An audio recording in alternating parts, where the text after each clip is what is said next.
అదే RTV app వార్తల్ని క్షణాల్లో చదివే అవకాశం ఉంటుంది. ఒక న్యూస్ పేపర్, ఒక టెలివిజన్ ఛానల్ మీ చేతుల్లో ఎప్పుడూ ఉంటాయి. ఆత్మగౌరవానికి ప్రతీక, ఆంధ్రుల తెలుగువాడి పౌరుషానికి ప్రతిబింబం, పౌరాణికంగానూ వివిధ రకాలుగా ఆరాధ్య దైవంగా భావించేటువంటి నందమూరి తారక రామారావు గారి శతజయంత్యుత్సవాలు పురస్కరించుకొని రాష్ట్రాల్లో, జిల్లాల్లో, దేశవ్యాప్తంగా అనేక కార్యక్రమాలు నిర్వహిస్తున్నటువంటిది తెలిసిన విషయమే. అందులో భాగంగా అనంతపురంలో Nandamuri Taraka Ramarao century celebrations committee అని చెప్పి ఒకటి ఎప్పుడో రిజిస్టర్ చేశాం. ఆ సెంచరీ సెలబ్రేషన్ కమిటీ ద్వారా రామారావు గారు బ్రతుకున్నప్పుడు ముఖ్యమంత్రిగా నేను, నాతో పాటు అప్పటి మంత్రి పరిటాల రవీంద్ర, ఆనాటి జిల్లా పార్టీ అధ్యక్షుడు సరిపూడి సూర్యనారాయణ ముగ్గురు కూడా వెళ్ళి, నేను మున్సిపల్ చైర్మన్గా కెమెరాని తీసుకుని వెళ్ళి మీ విగ్రహం పెడతాము అని చెప్పి ఆయన అడిగాను. బ్రతుకున్నట్లే విగ్రహం పెడతాను బ్రదర్ అన్నాడు. అయినా కూడా మరి బయటకు వచ్చి ఆయన ఇట్లా ఎడం చేయి బయట పెట్టి ఫోజ్ ఇచ్చి తీసుకున్నటువంటి ఆ ఫోటోతో తెనాల్లో విగ్రహాన్ని తయారు చేయించాం. మరి ఆయన పరమపదించిన తర్వాత, అది రెడీ అయిపోయే లోపల ఆయన పరమపదించిన తర్వాత అనంతపురంలోనే ఆ విగ్రహాన్ని ప్రతిష్ఠించాం. ప్రభుత్వ కళాశాల ప్రాంతంలో అంత విశిష్టత, ప్రాముఖ్యత ఉన్నటువంటి ఆ విగ్రహం.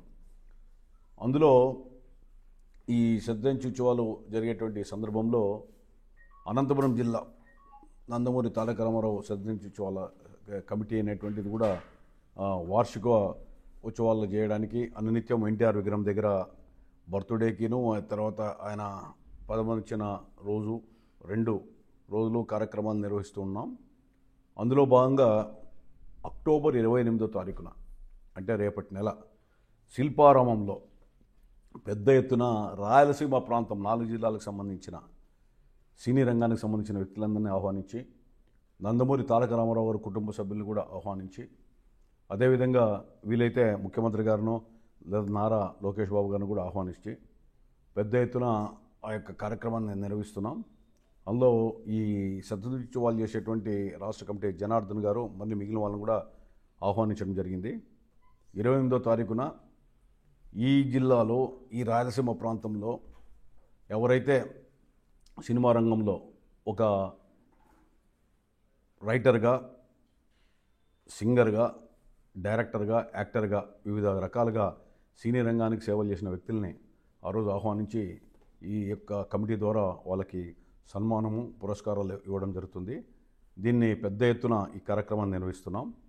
ఇందులో ఔత్సాహికులు అనేటువంటి వాళ్ళంటే మీ పాత్రికేయులు కానీ మిగిలిన వాళ్ళు కానీ రామారావు గారితో అనుబంధం ఉన్నటువంటి వ్యక్తులు, రామారావు గారు పార్టీ పెట్టినప్పుడు కానీ అతనితో ఉన్నటువంటి సాన్నిహిత్యం ఉన్నటువంటి వ్యక్తులంతా కూడా కలిసి మనం ఆ రోజు ఒకటి కమిటీ కూడా ఫామ్ చేశాం. దాంట్లో కొంతమంది పరమపదించారు.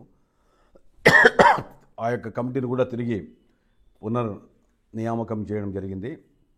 అలాంటి వ్యక్తులు కూడా, అంటే జిల్లాలో ఉన్నటువంటి వాళ్ళని కూడా తీసుకొని పెద్ద ఎత్తున ఈ కార్యక్రమాన్ని నిర్వహిస్తున్నాం. మరియు ప్రజలు, పాత్రికేయులు కూడా మీరు ఈ ఆహ్వాన కమిటీలు ఇవన్నీ కూడా ఏర్పాటు చేస్తున్న కమిటీలకి ఎవరెవరు ఎక్కడెక్కడ అంటే సినీ రంగంలో మరి సేవలు అందించారు, అదేవిధంగా నందమూరి తారక రామారావు గారితో సాన్నిహిత్యం ఉన్నటువంటి వ్యక్తులు కానీ ఈ విధంగా వివిధ రకాలుగా అవన్నీ కూడా అన్వేషణ చేస్తున్నాం. కమిటీ వాళ్ళకి అప్పచెప్పాం.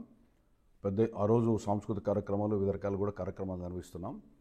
ఏదేమైనప్పటికీ నందమూరి తారక రామారావు గారు ఒక చిరస్మరణీయుడు. ఆయన తెలుగు పౌరుషానికి కానీ, ఆత్మగౌరవానికి కానీ, అదేవిధంగా అవినీతికి తావులేని ముఖ్యమంత్రిగా ప్రభుత్వం నడిపినటువంటి వ్యక్తి, ఆనాటి కాంగ్రెస్ పార్టీ అవినీతిని ఎలుగెత్తి ప్రజల దగ్గర పోయి చాటిన వ్యక్తి.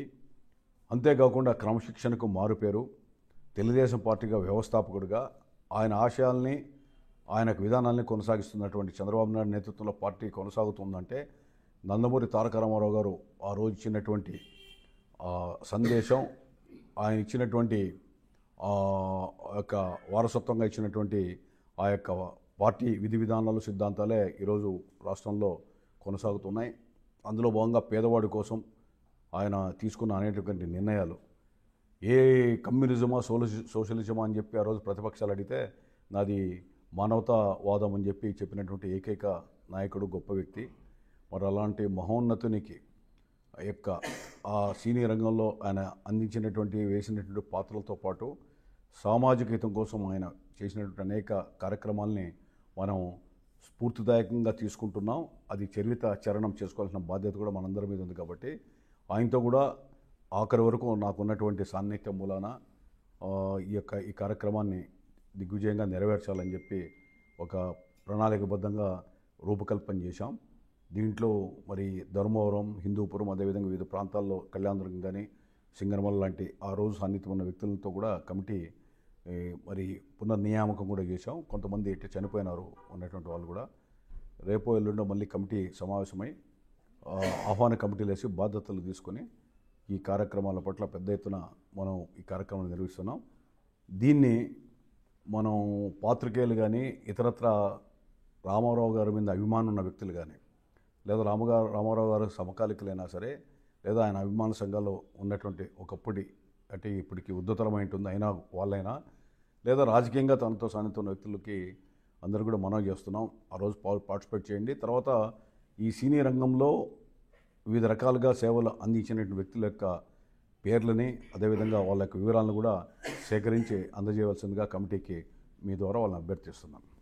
మరిన్ని వీడియోస్ కోసం ఛానల్ ని సబ్స్క్రైబ్ చేయండి. లేటెస్ట్ అప్డేట్స్ కోసం వాట్సాప్ ఛానల్ ని ఫాలో అవ్వండి. ఆ లింక్ డిస్క్రిప్షన్ లో ఉంది.